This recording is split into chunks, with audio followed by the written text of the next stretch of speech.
Welcome to the Mayor of Money podcast with former Burlington Mayor Rick Goldring of Goldring Financial Leadership.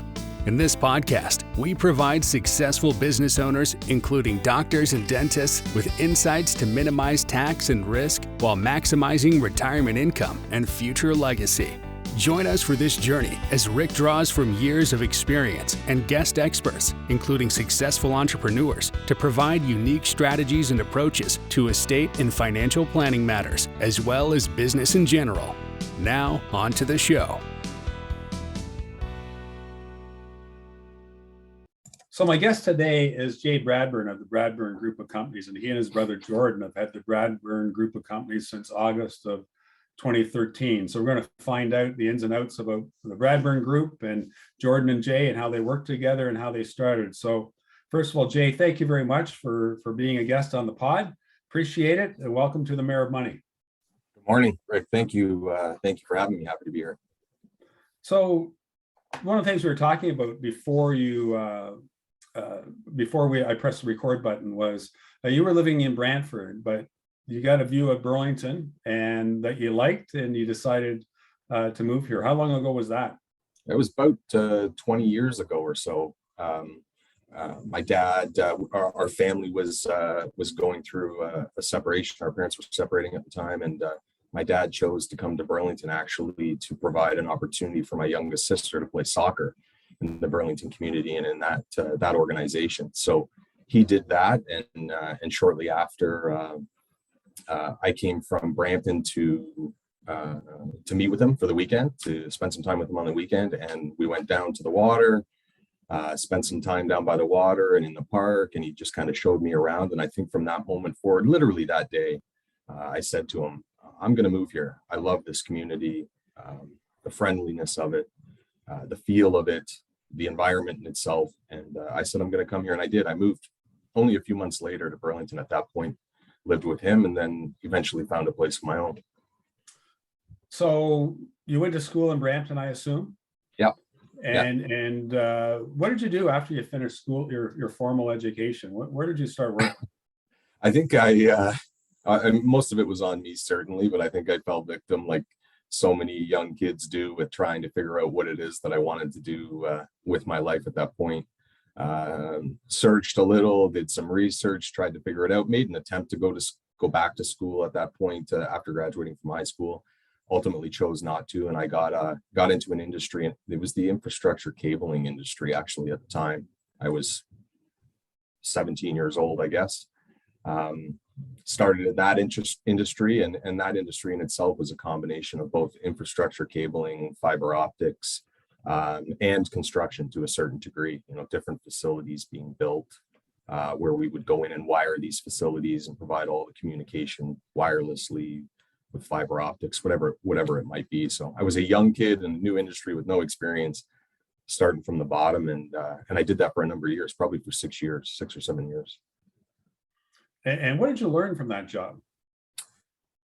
Well, I think as a kid growing up, I was taught by my father some of the most important basics about being employed or getting a job, working hard. In that industry itself, I learned a number of different things over the years. Progressed quickly through the different positions, running projects, project management, estimating, client relation and communication, a number of different things. And I eventually, within that organization, ended up being the operations manager of 60 or 70 different employees that were all out on the road providing service for that organization. So it happened quickly, but I learned a ton, just trying to do the best I could and learn as much as I possibly could, because at that point, I truly didn't know what I wanted to do. So after 6 years, you decided to do something else. And what did you do after your first job? Yeah, I worked for a couple of different firms, one being a consulting firm. It was actually out of the Burlington area.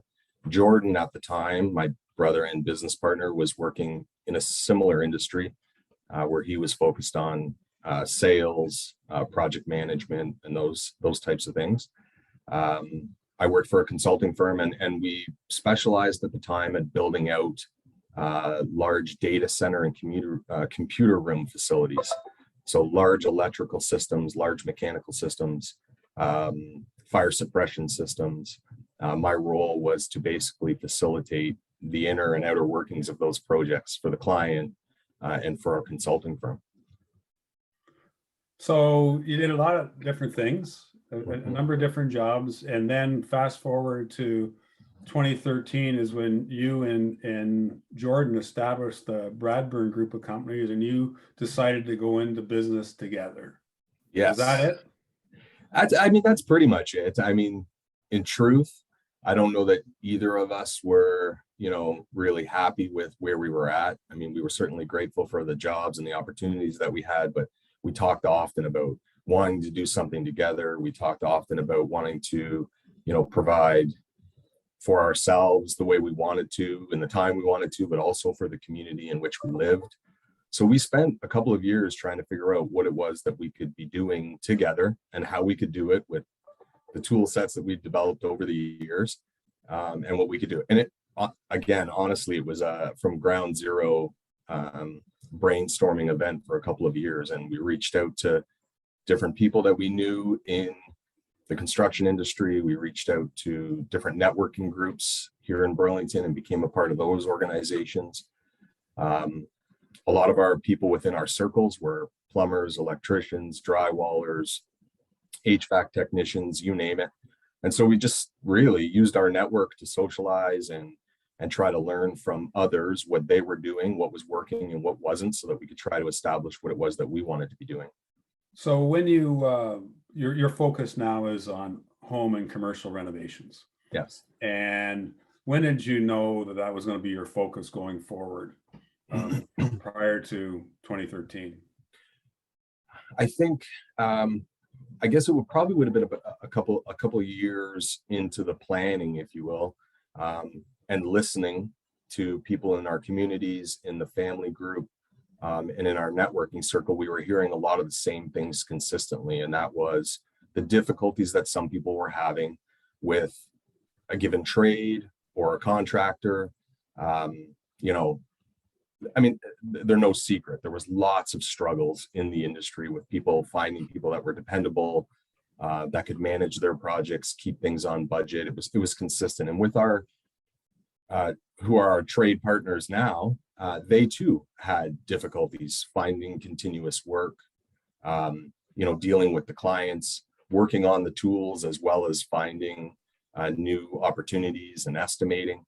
So through all this communication, Jordan and I realized that all the things that we'd learned over the years working for other organizations, that we may be able to pull something together foundationally where we could kind of start from the bottom and build all the structure required to be able to deliver any project, really. But ultimately we landed on the renovations. It was, how can we bring to the people, to the client, all of the services and communication that they're looking for. And so we started to build it from there. And really, a lot of that was already built because we were using those tools in the large corporations that we were working for. It was just a matter of how we could develop it for ourselves and sell that to those looking for those services. So again, we started to communicate with all of our trade partners, who we still use today. After all of these years, they're still there supporting us and doing an incredible job. We started to lay the foundation, and ultimately, I think what differentiates us and what gave us, which really gave us the success quickly, was that we implemented both a CRM and a project management software. All stuff we learned from the companies we were working for previously. We built and work off of a platform that allows us to manage these projects for people. So, as much as you weren't planning to go into business when you started your career at 17 years of age, all your efforts and all your work and all the different jobs for the two of you all contributed to your success today. Yeah, absolutely. Absolutely. I mean, I think, our father's a good man, and he's always instilled good work practice in us. And he's always said that if you're going to do something, regardless of what it is, or whether or not you even particularly like it in the moment, if you're going to do it properly and learn everything you can from it. If it's not for you, move on. but get everything you can from wherever you may be standing at any given time. And I think that definitely helped Jordan and I to build the foundation that we did for this organization. So you started the business in 2013. You already had a network. You're going out. You're starting and quoting on jobs wasn't anything new to you. Project management wasn't anything new to you. So you went out and you started quoting on jobs. You started bringing in the trades to work on different projects. What did you learn along the way? What was the biggest challenge in your first 1 or 2 years in business? Well, making it all work and working with a large number of people, because on any given project, we do work with a large number of people, is just challenging in itself. I mean, the more people you put into the mix, the more personalities you intermingle into a situation, the more challenging it could become, which showed us that it really, really was important that we found the right people to help support us, so that ultimately we could support them, so that ultimately everybody involved in the situation would win, including the client.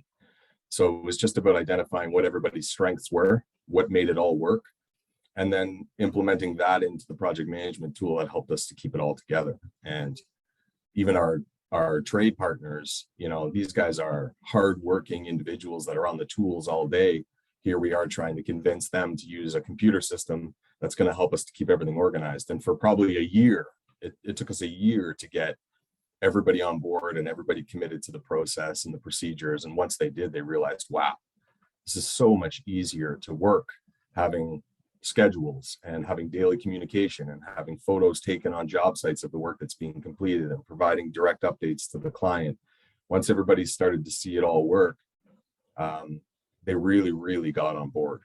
And we can't do it without them, but we need them to work within our parameters so that we can keep it all together, because ultimately we're orchestrating these projects and we're making the commitment to the client. So it's an accountability tool as much as it is anything, but it works. And that's what we think our clients love the most, that daily communication, daily updates, project tracking, balance tracking, budget tracking rather, change order process, all there in one central place to everybody, for everybody to work from, which keeps everything running smoothly. I think one of the things that I've heard, I'm sure you've heard more often than me, is that the contractor grabs onto a job and you pay them half the job at the beginning, you're going to pay them half at the end, but you don't realize the contractor's got all these other jobs going at the same time, and they're trying to juggle going to different, they want all the work they can get. But the expectations that might have been set at the beginning weren't realistic for the customer as far as what the customer's expectations are. How do you manage that? It sounds like you're pretty clear, that you communicate very clearly the way you expect the job to go. And I'm assuming that if it's not going quite the way that you think it should, you're going to have a discussion with your customer. For sure. I mean, it's anybody that says they can make it a perfect science is being dishonest. I mean, it isn't. It is forever changing. It's a living, breathing thing, these projects, and all you can do is the best you can do, but these tools help you to really keep things organized. So one of the investments we make as an organization is I put an incredible amount of time into building a scope of work and initial contract for our clients. It's 17, 18 pages for a main and second floor renovation. And we detail it by room, exactly what's going to be happening. If it's on that document, the work will be done within the budget that's been provided. If it's not, then we have something to talk about. Really trying to eliminate as much opportunity as possible for things to go off the rails. And that's what I believe people are hiring us for when they see our document. This hasn't been written on a bar napkin. This hasn't been sent in an email. This is a physical PDF document that allows them to go through and review all the scope. We will do that with them. And then once that has been signed off and initialed on every page, we transform that into the working scope of work for the guys on site. So now our frontline guys, our team members are working off the commitment that I have made to the client. And once that starts, then we open up the management software portal to the clients so that they can track and measure the project progress based on that scope along with us, which keeps them really involved. So they can go in to a website, I guess your website, and they can go into a portal that'll connect them to what's going on with their job. are with the Absolutely. job with their renovation, Yeah. and they can see where it is. And are timelines included? Absolutely. So just to give you, I'll give you the quick synopsis because it is a pretty in-depth tool. But after that commitment has been made and they've signed on, they get an initial email invite from us that basically directs them into their own individual project portal. Once they're in that portal, they can see a clear view of their project, and that's inclusive all of their payments, when payments are going to be due, an electronic schedule that shows their project the way we anticipate it to be at this point from start to finish, so they can actually see the end of this project. And then it's our job to update daily and manage the timelines, all of the people involved in the project to align with that schedule. And most importantly, if we make an adjustment to that schedule, a notification is sent to the client saying, we've made a change. This is the reason why we've made it. Everybody has been advised of this change and we want to let you know. And basically what they can do is they can now follow along that schedule and they can see that, hey, this week, all of the electrical is taking place on the main floor. And then when they go into daily logs, they will see the pictures taken of the daily logs by the guys doing the work so that they can actually see that what's on the schedule is actually taking place, because they're often not living in their homes. They're in a rental property, or they're away at the cottage, or wherever they may be in the world. We've had some clients that have completely left the country, but they're able to track their project daily through this portal. So you and your brother, you go into business, and it sounds like it's gone really well. And you're both pretty bright guys, and you had a good experience coming into business. But working with your brother, I mean, I'm sure it's great. Obviously, you get along, and you were talking about going into business before you did for a couple of years. But there's got to be some times when you don't agree. Oh, there most certainly is. And how do you deal with those times? Like, I remember somebody saying to me years ago, you know what? It's interesting with businesses and family businesses, because businesses is capitalistic, but families are socialist. And so you have your business relationship, but you have a family relationship. You do two different things in the organization. You focus differently, and you're different people. So when you have a disagreement or a conflict, how do you deal with that? Well, I think our family environment growing up has given us our best foundation we could possibly ask for. Some would say it's a disadvantage to have to, run every decision and do these types of things with another. Others would say it's a huge advantage to have the additional support, when things aren't going well, or when you need another opinion. Pluses and minuses to everything, for sure. We certainly have disagreements. We are very different people. But personally, I think it's been a huge advantage for us. There is no doubt in this 10 years of business that there are times where I would not have made it if I didn't have somebody who understood me to stand by me, for sure. And I think he would say the same. And the reality is that we will disagree. Often, I think it provides different angles, different perspectives, give us, a different opportunity to make the right or wrong decision. But ultimately, I think that Jordan and I both agree that when it came right down to it, we would be there for one another because of where we come from. So for us, it's absolutely a positive. I'm grateful to have him here with me, and there's no doubt in my mind I wouldn't have been able to do it without him. So it's all good as far as I'm concerned. That's for sure. Yeah, I would love for you to interview him and see what he says. Yeah, of course. I'm sure he'd say the same thing, or you wouldn't be as successful as you are. So you've been at it since 2013. Your business is going well. Certainly, COVID has been a good thing for your particular type of business. But it's been a challenge, I guess, on the supply side on occasion. It has. It's been a challenge in all kinds of different areas. And the labor force, for that matter. Immensely. I mean, I really try as best I can to be as positive as often as I can. There has been some low points for sure. Again, I think I attribute our success transitioning through this experience of COVID. As challenging it goes back to the same thing. It's our ability to communicate with people and our clients. When this started to happen, we had projects that were set to take off. We had people's project deposits in bank. We everything became very uncomfortable very quickly. And we just simply reached out to everyone. We shared with our different clients what was happening. We let them know that we were here to support them. We let them know that we would continue the projects as soon as we could. We gave certain deposits back so people would remain comfortable and have that security of knowing they weren't going to lose in this situation, as we all tried to figure out how we were going to handle COVID.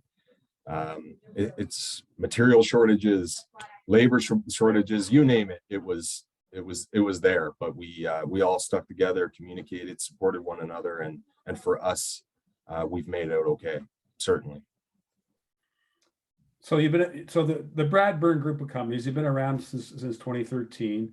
Where do you see yourself going? What when you're going to look back at when we're sitting together in January of 2025, and you're looking back over the previous 3 years, what needs to have happened with your business for you to feel happy with your progress? That's a great question. I mean, I used to be very, very forward thinking in the sense that I like to set goals right out. And again, another lesson for COVID. I think when COVID started, I was still thinking way, way, way out in advance, and kind of felt a little bit unsettled because it wasn't about any of those things anymore. And it was simply about being in the moment and trying to see the light at the end of the tunnel. To answer your question, I mean, Jordan and I have spoken about different development opportunities. You know, we've discussed custom home building at a whole nother level, and smart homes, efficient homes.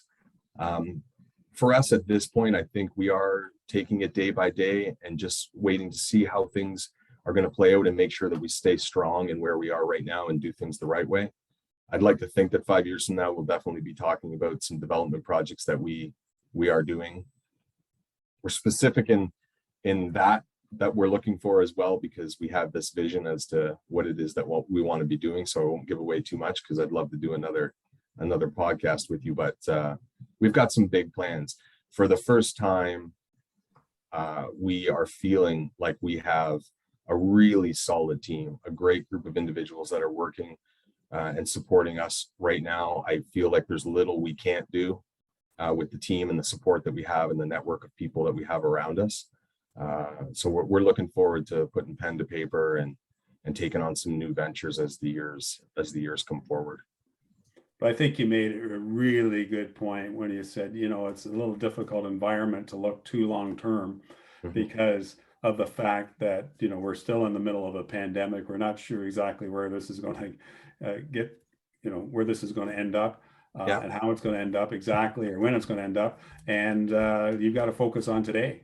Yeah, you got to focus with your clients and your trades and your staff today and get through it together. I think that's a very great message. Yeah, I think for me, it's just not getting too carried away. I think there were a lot of people that didn't make it through, businesses that didn't make it through what's happened. I think there's a certain level of gratitude, gratefulness that we need to have for where we sit today. We've made commitments to a number of people for projects for the next year. And I think we owe it to everybody to just be grateful, be focused, deliver the commitments that we've made for the next year, and just let the cards fall as they need to. I think we got lots to be grateful for. And I think everything is going to work out the way we want it to if we just take it easy and not get too far ahead of ourselves. Well, you know, Jay, it's been great to meet you, great to get to know you a little better. I must say, it's no surprise that you and Jordan have done very, very well, because you really focus on your client, you focus on the people you work with. You're well organized, you're thoughtful. You've done well. I'm sure you're going to do well for many years. So it's been great to have you on the Mayor of Money podcast, and we hopefully we'll have you on again.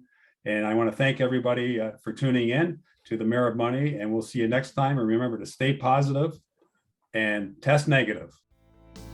Thank you for listening to the Mayor of Money podcast. Click the subscribe button below to be notified when new episodes become available. If you'd like to have a one-on-one discussion with Rick, or have an idea for a particular guest or topic, contact him at rick@rickgoldring.com. See you next time on the Mayor of Money podcast.